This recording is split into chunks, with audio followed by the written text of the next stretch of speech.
அஸ்ஸலாமு அலைக்கும் வரஹ்மத்துல்லாஹி பரகாத்துஹு. பிஸ்மில்லாஹிர் ரஹ்மானிர் ரஹீம்.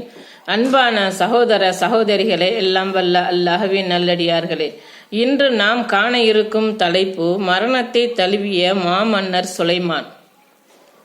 அன்பிற்குரிய எல்லாம் வல்ல அல்லாஹ்வின் நல்லடியார்களே, அல்லாஹ்வின் தூதரும் மாமன்னருமான சுலைமான் நபி அலைஹிஸ்ஸலாம் அவர்கள் எவ்வாறு மரணத்தை தழுவினார்கள் என்பதை இந்த உரையில் பார்ப்போம்.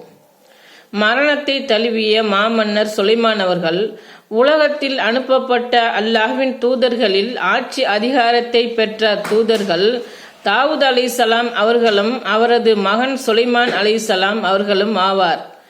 அவ்விரு தூதர்களும் அளித்த அருட்கொடைகளை பற்றி அல்லாஹ் கூறுகிறான்.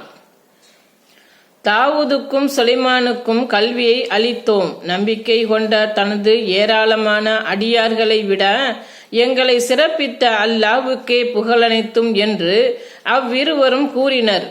அல் குர்ஆன் அத்தியாயம் 27 வசனம் 15.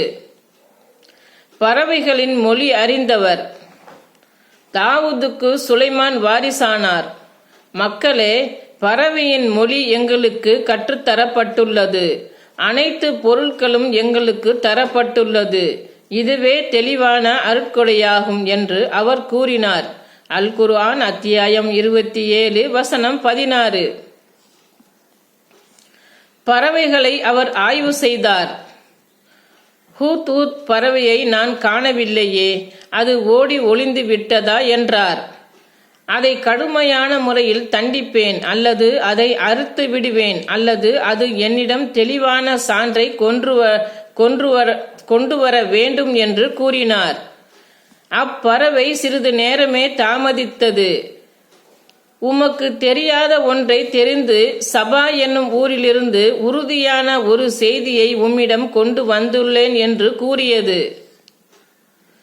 நான் ஒரு பெண்ணை கண்டேன். அவளை ஆட்சி செய்கிறாள். அவளுக்கு ஒவ்வொரு பொருளும் கொடுக்கப்பட்டுள்ளது.